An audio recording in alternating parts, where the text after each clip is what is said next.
على عباده الذين اصطفى أما بعد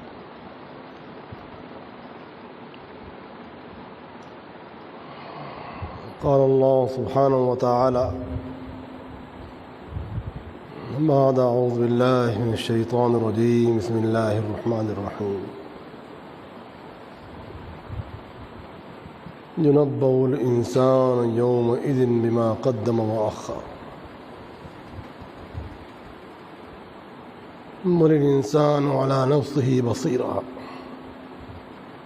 ولو ألقى معاذيرا صدق الله مولانا العظيم.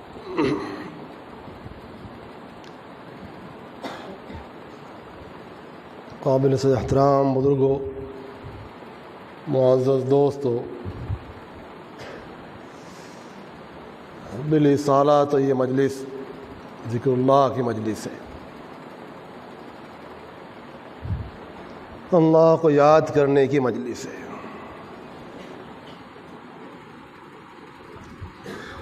جو سب سے اہم مقصد ہے انسان، جنات اور تمام مخلوقات کی پیدائش کا، اللہ کو یاد کرنا۔ اس ضمن میں اس مجلس میں بہت سارے فائدے حاصل ہوتے ہیں۔ ذکر اللہ کی طرف بھی انسان کی طبیعت کا میلان بڑھتا ہے، شوق بڑھتا ہے، توجہ بڑھتی ہے، غفلت دور ہوتی ہے، اور اسی کے ساتھ ساتھ بہت سے مخلص دوستوں کو توبہ کی توفیق ہو جاتی ہے، استغفار کی توفیق ہو جاتی ہے۔ یہ اس مجلس کا ایک بہت بڑا فائدہ ہوتا ہے۔ اسی کے ساتھ ساتھ اور بہت ساری قیمتی باتیں جن کے فائدے دنیا کی زندگی میں بھی ہوتے ہیں اور آخرت کی تیاری میں بھی اس کے فائدے ہوتے ہیں، وہ فائدے بھی ان مجالس سے حاصل ہوتے ہیں۔ بہت سے حضرات کی کچھ پریشانیاں بھی رہتی ہیں، ان کے لیے بھی اس مجلس میں بہت سارے فائدے ہیں، کیونکہ اس میں وظائف ہیں، اوراد ہیں، ہر پریشانی اور ضرورت سے متعلق ایک بہت بڑا مجموعہ ہے۔ اوراد اور وظائف کا جو کبار اولیاء اللہ سے منقول ہے، انہوں نے مختلف موقعوں پر پڑھا، اس کا وظیفہ کیا، اس کا ورد کیا، یا ان وظائف کو تلقین کیا مختلف پریشانیوں میں، حالات میں، الجھنوں میں، دقتوں میں، جس میں ہر دور کے لوگ گھرے ہوئے رہتے ہیں۔ ہم بھی اس سے کوئی الگ نہیں ہیں، مستثنیٰ نہیں ہیں، بلکہ کچھ زیادہ ہی ان پریشانیوں میں گھرے ہوئے ہیں۔ ان مجالس میں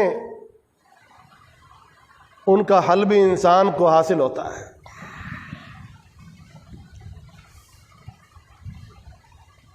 دو باتیں اس وقت میں ذہن میں آئی تھی، حالات کے تقاضے سے۔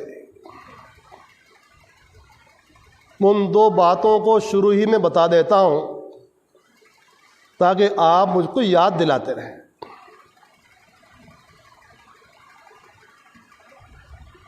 ایک تو یہ کہ اس وقت سب سے بڑی ضرورت اہل ایمان کی اور اہل اسلام کی کیا ہے؟ دوسری بات یہ ہے کہ ہم جس ماحول میں ہیں، مخلوط ماحول میں، مشترک ماحول میں، ہمارا سبھی کے ساتھ ملنا جلنا ہے، اٹھنا بیٹھنا ہے، کاروباری سلسلے ہیں، رہن سہن ہے، محلوں میں، بستیوں میں، بازاروں میں، اور تقریباً بہت سارے ان معاملات میں جو ہماری زندگی پر محیط ہیں، پھیلے ہوئے ہیں۔ ان حالات میں ہمارا کیا طریقہ کار ہونا چاہیے؟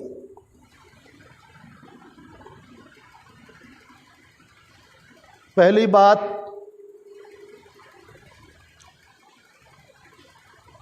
کہ ہماری سب سے بڑی ضرورت کیا ہے؟ ایک مسلمان ہونے کی حیثیت سے، ایک مومن ہونے کی حیثیت سے، قرآن پاک کے تقاضے سے، سنت کے ساتھ ہمارے جو رشتے ہیں، تعلقات ہیں، ان کے تقاضے سے، دین کے ساتھ جو ہماری وابستگی ہے، محبت ہے، اس کے کیا تقاضے ہیں؟ اگر اس سوال کے جواب کا خلاصہ کیا جائے تو یہ کہا جائے گا کہ ہمیں اپنا تعلق اللہ سے اور اللہ کے پیارے حبیب رحمت عالم صلی اللہ علیہ وسلم سے اور ان ہدایات سے جو ہمیں اللہ سے پہنچی ہیں اور رحمت عالم صلی اللہ علیہ وآلہ وسلم سے پہنچی ہیں، بہت زیادہ شدت کے ساتھ ان پر عمل کرنے کی ضرورت ہے، ان پر پختہ ہونے کی ضرورت ہے۔ یعنی دین کی پختگی، اور مختصر انداز میں کہیے آپ کہ دین کے ساتھ جتنی آپ کی مضبوطی ہوگی، پختگی ہوگی، اتنی آپ کی حفاظت ہوگی۔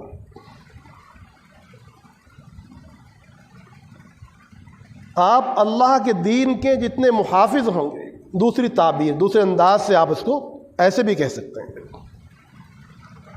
کہ آپ اللہ کے دین کی جتنی حفاظت کی کوشش کریں گے، اتنا ہی زیادہ باری تعالی شان آپ کی حفاظت فرمائیں گے۔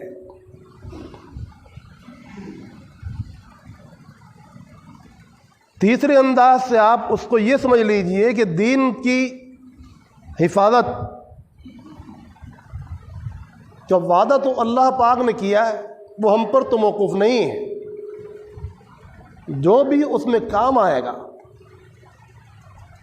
اور اس کا ذریعہ ثابت ہوگا، وسیلہ ثابت ہوگا، اس میں معین ثابت ہوگا، مددگار ثابت ہوگا، اتنا ہی زیادہ وہ اللہ کے قریب ہوگا، اللہ کی حفاظت اس پر رہے گی۔ اللہ پاک اس کو ضائع نہیں کریں گے۔ ان تنصروا اللہ ینصرکم ویثبت اقدامکم، جب تم اللہ کے دین کی نصرت کرو گے اور حفاظت میں کوشش کرو گے تو اللہ پاک بھی تمہاری نصرت فرمائیں گے اور تمہارے پاؤں جما دیں گے۔ تو الہی نصرت کا تعلق کس چیز سے ہوا؟ دین کی نصرت سے، اس کی حفاظت سے، اس کے ساتھ تعلق سے۔ اگر اس سے ہم نے اپنے آپ کو الگ کیا، بیزار کیا، تو پھر اللہ پاک کو ہماری ضرورت نہیں رہے گی، اور اللہ پاک اپنے دین کی حفاظت کسی سے بھی کرا لیں گے، کیونکہ وہ اس معاملے میں کسی کے محتاج، کسی بھی معاملے میں کسی کے محتاج نہیں۔ واللہ الغنی وانتم الفقراء، اللہ پاک کسی بھی معاملے میں کسی کے محتاج نہیں ہے۔ واللہ غنی حمید، وہ تو غنی ہے اور ہر حال میں قابل تعریف ہے۔ انسان محتاج ہے۔ انتم الفقراء الی اللہ، تم اللہ کے محتاج ہو، انتم الفقراء الی اللہ، تم اللہ کے محتاج ہو اپنی زندگی کے تمام معاملات میں۔ دنیا میں آنے سے پہلے بھی محتاج تھے اور دنیا میں آنے کے بعد تو اور زیادہ محتاج ہو گئے۔ اور نہ صرف یہ کہ یہ بات یہیں پر ختم ہو گئی، بلکہ انسان اس دنیا سے رخصت ہونے کے بعد بھی اللہ کا ہی محتاج رہتا ہے۔ وہاں تو کوئی بھی کام نہیں آتا، وہاں تو صرف اللہ ہی ہے اس کے، اگر ہے اور ہو گئے معین اور مددگار، اس شرط کے ساتھ کہ وہ اللہ کے دین کے لیے استعمال ہوا، دین کے کام میں آیا، تو پھر وہاں کے مزے اس کو حاصل ہوں۔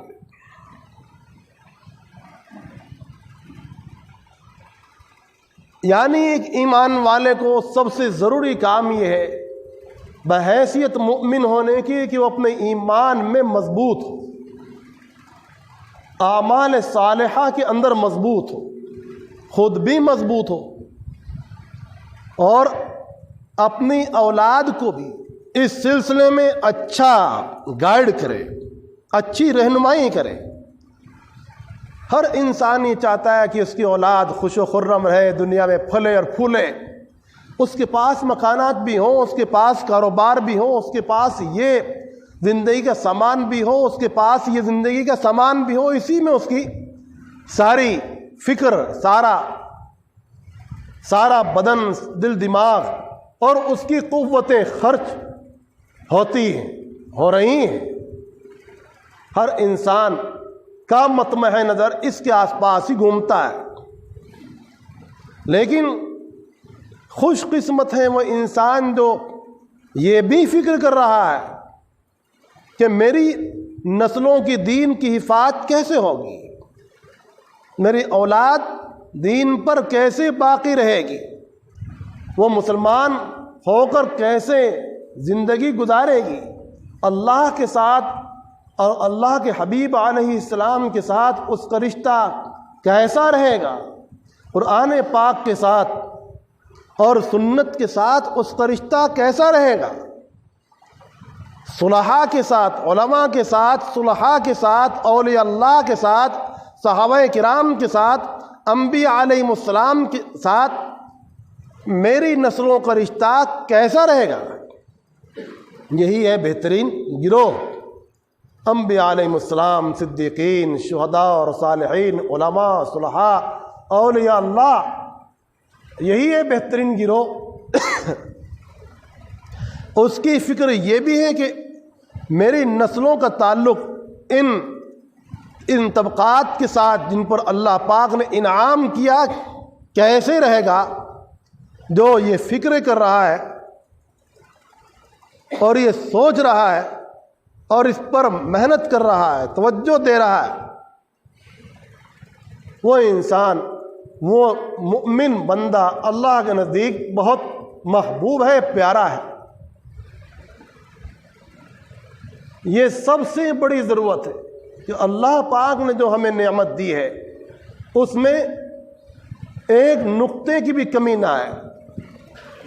ایک ایمان والا اللہ کے ساتھ اور اللہ کے حبیب کے ساتھ، قرآن پاک کے ساتھ اور سنت کے ساتھ بہت زیادہ محبت رکھتا ہے۔ والذین آمنوا اشد حبا للہ، ایمان والوں کو اللہ کے ساتھ بہت زیادہ محبت ہوتی ہے، اور اللہ کے رسول کے ساتھ صلی اللہ علیہ وسلم بہت زیادہ محبت ہوتی ہے، جو ان کے ہر ریشے میں، گوشے میں، بدن کے ہر حصے میں سرایت کی ہوئی ہوتی ہے۔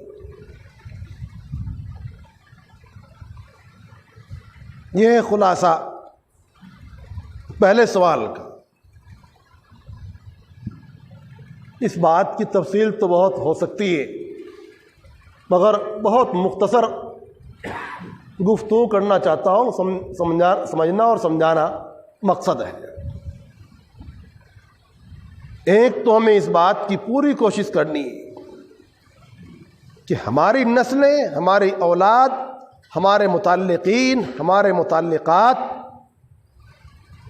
ایمان کے اندر رہے، ایمان کے دائرے سے کسی بھی صورت میں، شکل میں ہماری اولاد، ہماری بچیاں، ہمارے بچے کسی بھی صورت میں اس دائرے سے باہر نہ ہو، ورنہ بہت بڑا خطرہ ہے۔ دوسری بات یہ ہے کہ جس ماحول کے اندر ہم رہتے ہیں، الحمدللہ تعداد کے اعتبار سے اور دنیا کے اعتبار سے اللہ پاک نے ہمیں بھی ایک صاحب حیثیت اور وسعت بنایا ہے۔ اس سوال کا جواب تلاش کرنے کے لیے آپ سیرت کا مطالعہ کیجیے کہ نبی پاک علیہ السلام نے جس ماحول میں آنکھ کھولی، آپ علیہ السلام تنے تنہا تھے جو اللہ کی طرف بلا رہے تھے اور سارا ماحول خلاف تھا۔ آپ نے سمجھانا شروع کیا، یا ایھا الناس قولوا لا الہ الا اللہ تفلحوا، اللہ کا نام لے لو تم کامیاب ہو جاؤ گے۔ لوگ مخالف ہوتے جا رہے تھے، ہو گئے۔ نبی پاک علیہ الصلاۃ والسلام نے اس پورے ماحول کو جو انتہائی درجے اذیت ناک تھا، تکلیف دہ تھا، مخالف تھا، پریشان کن تھا، سب کو کیسا گرویدہ بنا لیا، اپنا دیوانہ بنا لیا، اپنا عاشق بنا لیا۔ اگر آپ نے یہ بات سمجھ لی تو آپ کے لیے زندگی میں کوئی مشکل جلدی سے پیش نہیں آئے گی۔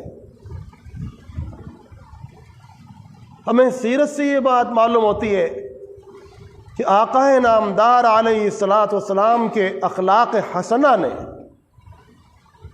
ہر ایک کے ساتھ، آپ کی محبت آمیز گفتگو نے، آپ کے اچھے اخلاق نے، آپ کے بہترین کردار نے، آپ کے سچے اور صاف اور پاکیزہ عمل نے،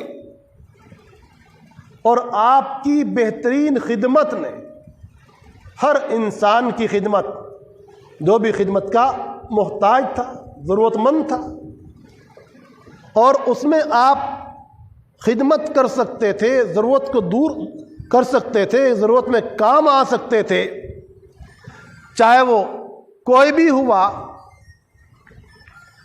ان دو باتوں نے پورے ماحول کی کایا پلٹ ڈالی، یعنی خدمت اور اخلاق، خدمت اور حسن اخلاق۔ اللہ پاک نے کیا فرمایا؟ وَقُولُوا لِلنَّاسِ حُسْنًا، سارے انسانوں کے ساتھ اچھی گفتگو کرو، اپنے پڑوسی کے ساتھ بہترین سلوک کرو۔ آپ کا پڑوسی چاہے اپنا ہو، اپنا رشتہ دار ہو، اپنا ہم مسلک ہو، ہم مشرب ہو، ہم مذہب ہو یا نہ ہو، آقا نامدار رسول اللہ صلی اللہ علیہ وسلم کے آس پاس کچھ یہود بھی آباد تھے۔ آپ علیہ السلام کے مکان میں کچھ جب چیز آتی تھی تو آپ گھر میں تشریف لا کر یہ بھی پوچھتے تھے کہ تم نے اس کو، یہودی کو، فلاں چیز پہنچا دی؟ اہدیتم لجارن الیہودی، اس کو پہنچایا کہ نہیں پہنچایا؟ اس کو دیا کہ نہیں دیا؟ آپ علیہ السلام اپنے پڑوسیوں کا کس درجے خیال فرما رہے ہیں، یہاں تک کہ فرمایا ما زال جبریل یوصینی بالجار حتی ظننت انہ سیورثہ۔ جبریل امین علیہ السلام نے مجھے پڑوسیوں کے بارے میں اتنی تاکید کی، اتنی نصیحت کی، یہاں تک کہ مجھے یہ خیال پیدا ہونے لگا کہ یہ تو میراث کے اندر ہی اس کو وارث بنا کے چھوڑیں گے، حصے دار قرار دیں گے۔ قرآن پاک نے بھی جار کا حق بیان کیا، قریب کا جار ہو، دور کا جار ہو، پڑوسی تو، بلکہ اگر وہ غیر ہے تب تو اس کے ساتھ حسن سلوک کی اور بھی زیادہ اہمیت بڑھ جاتی ہے، اس لیے کہ اگر وہ اپنا ہی ہوا اور آپ نے اس کے ساتھ کچھ نازیبا حرکت کی تو وہ آپ ہی کو برا کہے گا نا، آپ کے مذہب کو، آپ کے دین کو برا نہیں کہے گا، لیکن اگر غیر ہوا تو فوراً کہے گا کہ یہ کیسا مسلمان ہے، کیسا آدمی ہے، وہ فوراً آپ کے دین کو، آپ کے مذہب کو نشانہ بنائے گا۔ تو ایسے ماحول میں جہاں ہم مشترک رہتے ہیں، مخلوط رہتے ہیں، ہم ان کے قلوب کو، اور ایسے حالات میں جبکہ نفرتوں کے انجیکشن لگائے جا رہے ہوں، تب تو محبت کے پھولوں کو اور انسیت اور اخلاق کو استعمال کرنے کی بہت زیادہ ضرورت ہے۔ ان کے کام آنا، ان کی ضروریات کا بھی خیال رکھنا، ان کی ہمدردی کرنا، ان کی مزاج پرسی کرنا۔ رسول اللہ صلی اللہ علیہ وسلم کے پاس ایک یہودی بچہ آیا کرتا تھا، مانوس تھا، بیمار ہو گیا۔ آپ علیہ السلام اس کی عیادت کے لیے تشریف لے جا رہے ہیں، وہاں اس کا باپ بھی موجود تھا۔ اس بچے کو ایک انسیت تھی، لگاؤ تھا، محبت تھی۔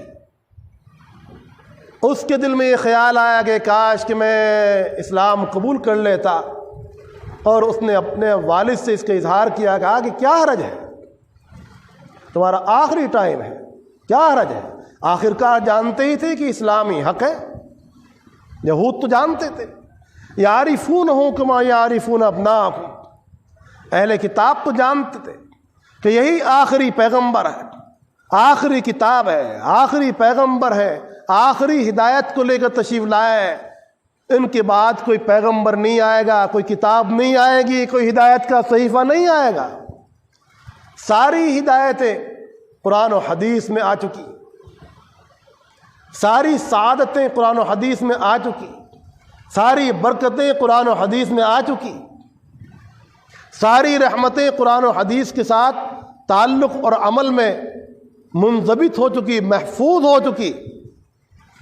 یہ حبل اللہ المتین ہے، اللہ کی مضبوط رسی ہے، سب سے مبارک کلام ہے، سب سے مقدس کلام ہے، سب سے بڑا صحیفہ ہدایت ہے۔ آقا نامدار علیہ الصلوۃ والسلام نے اپنے حسن اخلاق سے، اپنی خدمت سے، اپنی تواضع سے، اپنی محبت سے قلوب کے اندر ایسا رس گھولا، مٹھاس گھولا کہ آپ علیہ السلام سب کی نظر میں صادق بھی تھے، امین بھی تھے، محبوب بھی تھے، پیارے بھی تھے، اور اس کا نتیجہ نکلا کہ خطہ کا خطہ، علاقہ کا علاقہ نبی پاک علیہ السلام کے فیض سے منور ہو گیا، مستفیض ہو گیا۔ فاروق اعظم چلے تھے قتل کرنے کے لیے، سر لینے کے لیے، وہاں پہنچے تو سر دے گیا ہے اور ایک نظر میں گھائل ہو گئے۔ اکثر و بیشتر وہ حضرات ہیں جو آپ علیہ السلام کی خدمت سے، حسن سلوک سے، آپ کی محبت آمیز گفتگو سے ایمان میں داخل ہوئے ہیں۔ ایک زمانہ تھا نا کہ ہمارے بڑے بھی ایسے ہی تھے، معلوم نہیں وہ بھی کون سے دنیا میں تھے۔ قد من اللہ علینا، اللہ پاک نے ہم پر احسان کیا، فضل فرمایا کہ ہمارے بڑوں کو ہدایت دی، اس کے نتیجے میں اللہ پاک نے ہمیں ہدایت سے نوازا۔ اب ان دو نقطوں کو اگر ہم نے سمجھ لیا تو انشاءاللہ العزیز کیسا بھی ماحول ہو، کسی انداز کا ہی ماحول ہوگا، ہمیں ایک گائیڈ لائن ملتی رہے گی اور ہم صراط مستقیم پر رواں دواں ہوں گے۔ ہاں، یہ ضروری ہے، اور یہ جبھی ہوگا جب ہم خود اس درجے مضبوط اور مستحکم ہوں کہ ایمان کے ایک نقطے سے بھی ہٹنے کو تیار نہ ہو۔ اور اگر ہم کفر میں، شرک میں، ضلالتوں کے اندر خود ہی بہہ گئے تو پھر بہت بڑا خسارہ ہوگا۔ اصحاب کہف کیسے ماحول میں رہتے تھے؟ نوجوان تھے، نوجوانوں کی فضیلت نکل رہی ہے اس آیت کے اندر، اس قصے کے اندر۔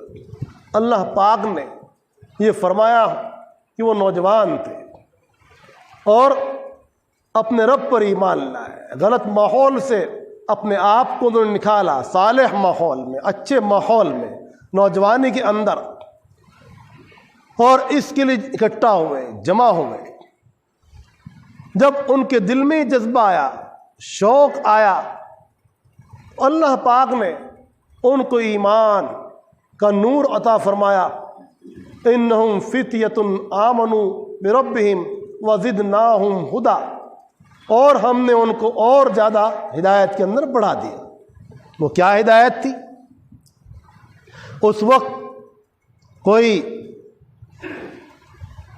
اس وقت کیا طریقہ تھا؟ ان کے پاس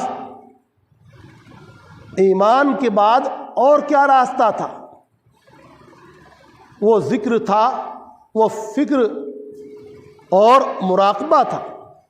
وہ پہاڑوں کے اندر غار میں تشریف لے گئے، اور وہاں اب اعمال کا تو انہیں پتہ تھا نہیں، ایمان کا پتہ چل گیا، ایمان کا پتہ چل گیا اور اعمال کا پتہ ہے نہیں۔ تو وہاں کیا کیا انہوں نے؟ وہاں انہوں نے ذکر اللہ سے، مراقبے سے اور مجاہدے سے، خلوت سے اپنے آپ کو مانوس کیا، اور اس خلوت کے نتیجے میں، خلوت مع اللہ کے نتیجے میں، اللہ کے ذکر کے نتیجے میں ان کی ہدایت اللہ پاک نے اور بڑھا دی۔ وزدناہم ہدی، ہم نے ان کو ہدایت کے اندر اور بڑھا دیا۔ تو معلوم ہوا کہ ایمان والا اگر بڑھنا چاہتا ہے ہدایت میں، زیادہ ہونا چاہتا ہے ہدایت میں، تو اس کو کیا کرنا ہوگا؟ اعمال صالحہ کے ساتھ ساتھ، اس وقت تو اعمال کی اتنی زیادہ شکل نہیں تھی، اور جن کو اللہ پاک نے اعمال شریعت دیے، اعمال صالحہ دیے، تو ان کو ان اعمال کو اختیار کرنا ضروری ہوگا، کیونکہ خالی ایمان نام ہی ہے تین چیزوں کے مجموعے کا۔ زبان سے اقرار باللسان، تصدیق بالقلب وعمل بالارکان۔ زبان سے بھی اظہار کرے کہ الحمدللہ میں مسلمان ہوں، اشہد ان لا الہ الا اللہ واشہد ان محمدًا عبدہ ورسولہ، اور دل بھی اس کا تصدیق سے بھرا ہوا ہو، لبریز ہو۔ وقلبہ مطمئن بالایمان، اور اطمینان قلب، یہ تصدیق قلب ہی تو اصل ہے۔ اگر یہ نہ ہو تو پھر خالی زبان سے کہنا بھی کافی نہیں۔ قالت الاعراب آمنا قل لم تؤمنوا ولكن قولوا اسلمنا ولما يدخل الايمان في قلوبكم۔ کوئی دیہاتی آئے تھے، دعویٰ کر رہے تھے ایمان کا، اللہ پاک نے فرمایا کہ ابھی تم اپنے آپ کو مؤمن نہیں کہہ سکتے، اس لیے کہ تم داخل ہوئے ہو، داخلہ لیا ہے تم نے، اسلام کے مدرسے میں تم نے داخلہ لیا ہے، اور جب وہاں وقت لگاؤ گے، اپنے آپ کو رگڑو گے، مجاہدہ کرو گے، تب ایمان کی کیفیت تمہارے قلب میں داخل ہوگی، تب تم مؤمن بنو گے۔ معلوم ہوا کہ ایمان جب دل کے اندر رج جائے گا، بس جائے گا، دل اس سے لبریز ہوگا، سرشار ہوگا، لطف اندوز ہوگا، لذت حاصل کرتا ہوگا، تب ایمان کی کیفیت حاصل ہوگی۔ اور جب یہ دونوں باتیں ہوں گی تو انسان عمل صالح کرے گا، نیک اعمال کرے گا۔ لا يقبل قول بلا عمل، قول عمل بغیر کوئی قول، کوئی بات بغیر عمل کے قابل قبول نہیں ہے۔ ایمان کے لیے اعمال صالحہ ایسے ہی ہیں جیسا کہ درخت اور اس کی جڑ اور شاخیں، اگر جڑ موجود ہو، تنا موجود ہو اور شاخیں نہ ہو تو کیسے لگے گا آپ کو؟ ایمان، الایمان بضع و سبعون شعبہ، ایمان کے 70 سے زیادہ اس کے شعبے ہیں، تو سارے مل کر نہیں ایمان ہوئے۔ وہ معلوم ہوا کہ ایمان اپنے شعبوں کے ساتھ شجرۃ الایمان ہے، ایمان کا درخت ہے، جس کو اللہ پاک نے فرمایا مثل کلمۃ طیبہ کشجرۃ طیبہ اصلها ثابت فرعها فی السماء، کہ ایمان کی مثال ایک درخت جیسی ہے جو مضبوط ہو، تو اس کی جڑیں تحت الثری کے اندر ہو، بہت مضبوط ہو، اور اس کی شاخیں آسمانوں کے اندر پھیلی ہو، یعنی ایمان۔ تو ایمان کو درخت کے ساتھ، بہترین درخت کے ساتھ، خوشبودار درخت کے ساتھ، شاندار درخت کے ساتھ تشبیہ دی جا رہی ہے۔ تو ایمان اور اعمال صالحہ کا بہت گہرا رشتہ ہے، اور یہی ہے اللہ کا راستہ، اور اسی سے ایمان کا نور ظاہر ہوگا۔ ایمان کا نور کیسے ظاہر ہوگا؟ اعمال صالحہ سے۔ ایمان کا نور ظاہر ہوگا صبر و شکر سے، ایمان کا نور ظاہر ہوگا تقویٰ سے،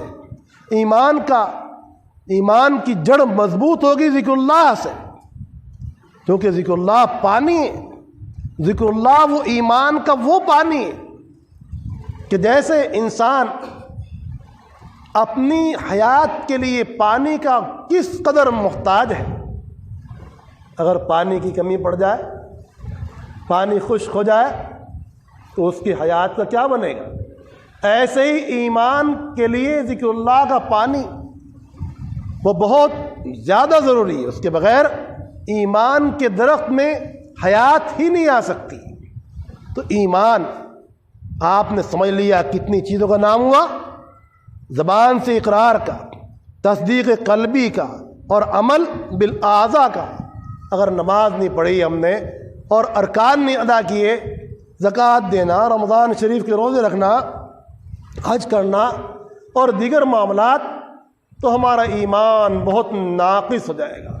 ایمان اعمال صالحہ کے بغیر بہت ناقص، بہت کمزور، اور اگر بغیر قوت ایمانی کے، بغیر پختگی کے غیروں کے پاس ہمارا اٹھنا بیٹھنا ہوا، تب بھی خطرہ ہی خطرہ ہے کہ ہم ان کا کفر اور ان کے معاملات کا رنگ ہم پر نہ چڑھ جائے، یہ بھی خطرہ ہے۔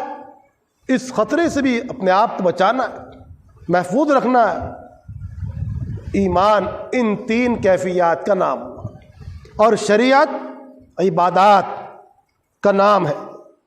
عقائد سب سے پہلے اعتقادات ہے۔ آپ کے عقائد کیسے ہیں؟ آپ کے عقائد کیسے ہیں؟ عقائد کا پہلا نمبر ہے، پھر عبادات کا نمبر ہے، پھر معاملات کا نمبر ہے، پھر اخلاق کا نمبر ہے۔ اخلاق کیسے ہیں آپ کے؟ اخلاق کے بغیر آپ کی عبادات بھی قبول نہیں ہوتی۔ یہ سارا مجموعہ دین ہے۔ اللہ پاک میں سمجھ کی توفیق نصیب فرمائے اور عمل کی توفیق نصیب فرمائے۔ استغفار صلی اللہ ابراہیم وعلی آل ابراہیم انک حمید مجید۔ ربنا ظلمنا انفسنا وإن لم تغفر لنا وترحمنا لنكونن من الخاسرين۔ ربنا ظلمنا أنفسنا وإن لم تغفر لنا وترحمنا لنكونن من الخاسرين رب اغفر وارحم وتجاوز عما تعلم فإنك أعز الأكرم لا إله إلا أنت سبحانك إنا كنا من الظالمين لا إله إلا أنت سبحانك إني كنت من الظالمين لا إله إلا أنت سبحانك إني كنت من الظالمين اللهم إنا نسألك العفو والعافية والمعافاة الدائمة في الدين والدنيا والآخرة ربنا آتنا في الدنيا حسنة وفي الآخرة حسنة وقنا عذاب النار وقنا عذاب الكفر وقنا عذاب الشرك وقنا عذاب القبر وقنا من فتنة المسيح الدجال وقنا من فتنة المحيا والممات اللهم إنا نسألك الخير كله ونعوذ بك من الشر كله اللهم إنا نسألك خير الدنيا والآخرة واصرف عنا شر الدنيا وشر يوم الآخرة برحمتك يا أرحم الراحمين اللهم احفظنا من كل بلاء الدنيا وعذاب الآخرة اللهم احفظنا من كل بلاء الدنيا وعذاب الآخرة یا اللہ ہمارے گناہوں کو معاف فرما یا اللہ ہمارے گناہوں کو معاف فرما یا اللہ ہمارے گناہوں کو معاف فرما یا اللہ سر سے پاؤں تک ہم گناہوں میں ڈوب چکے ہیں رات دن گناہوں کے اندر لگے ہوئے ہیں یا اللہ ہماری غفلتوں کو معاف فرما ہماری کوتاہیوں کو درگزر فرما یا اللہ ہماری حالت بہت بری ہو چکی ہے ابتر حالت ہو چکی ہے یا اللہ ہمارا ایمان کمزور ہو چکا اعمال صالحہ کے اندر بہت سستی واقع ہو چکی غفلتیں ہو چکی ہیں یا اللہ دینی کیفیات ہم سے یا اللہ ہمارے اندر بہت کمزور پڑ گئی ہے الہ العالمین ہماری کوتاہیوں کو معاف فرما یا اللہ ہماری غفلتوں کو معاف فرما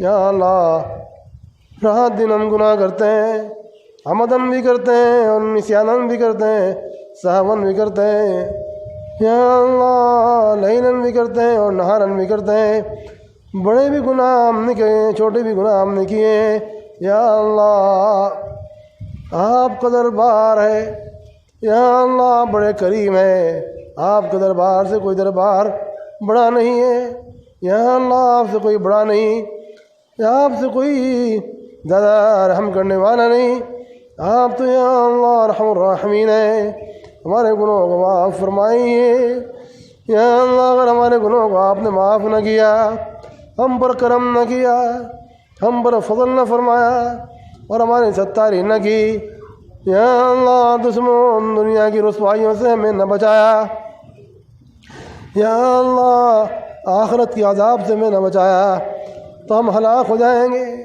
تباہ ہو جائیں گے برباد ہو جائیں گے کسی کام کے نہیں رہیں گے یا اللہ ہم کو بربادی سے بچائیے یا اللہ دونوں جہاں کی بربادی سے بچائیے تباہی سے بچائیے رسوائی سے بچائیے ذلت اور ادبار سے بچائیے لعنت کے توقوں سے بچائیے یا اللہ ہمارے برے اعمال کی وجہ سے لعنتوں کا توق ہم پر مسلط نہ فرمائیے یا اللہ اغیار کے ہاتھوں میں ذلیل نہ فرمائیے یا اللہ آپ نے ہمیں ہدایت نصیب فرمائی ہمیں اس پر چلنے کی توفیق دیجیے یا اللہ آپ نے سب سے عمدہ ہدایت ہمیں دی قرآن پاک ہمیں دیا حدیث پاک کا نور ہمیں دیا اعمال صالحہ کا نور ہمیں دیا، علماء صلحاء ہمیں عطا کیے، اکابر اولیاء اللہ سے قلبی محبت ہمیں عطا کی۔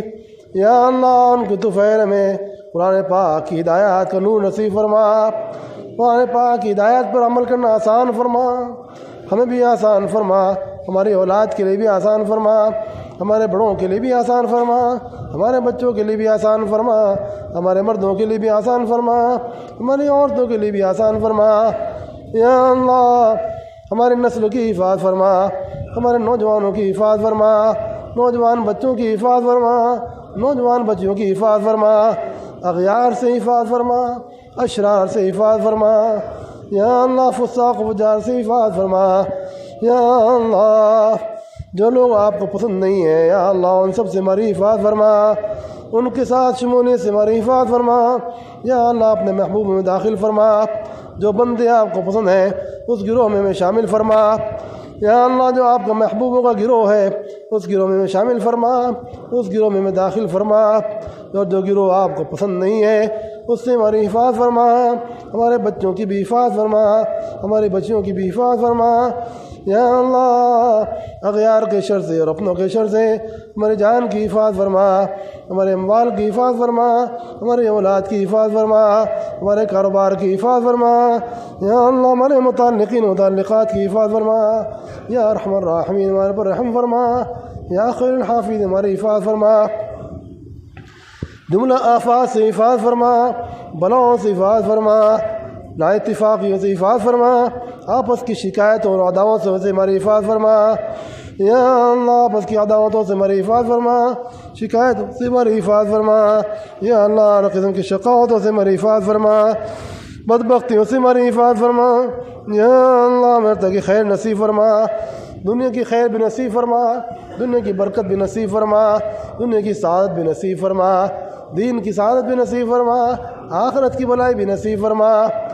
اپنے حبیب علیہ السلام کی معیت نصیب فرما، صحابہ کرام کی معیت نصیب فرما، اولیاء اللہ کی معیت نصیب فرما، ہمیں ذکر اللہ کی توفیق نصیب فرما، تلاوت کی توفیق نصیب فرما، عبادت کی توفیق نصیب فرما، اچھے اخلاق کی توفیق نصیب فرما، رزق حلال وسعت کے ساتھ نصیب فرما۔ یا اللہ ہمارے کاروبار کی مشکلات کو دور فرما، یا اللہ ہمارے کاروبار میں مشکلات کو دور فرما، گھریلو مشکلات کو دور فرما، خاندانوں کی مشکلات کو دور فرما، عائلی مشکلات کو دور فرما، ملکی مشکلات کو دور فرما۔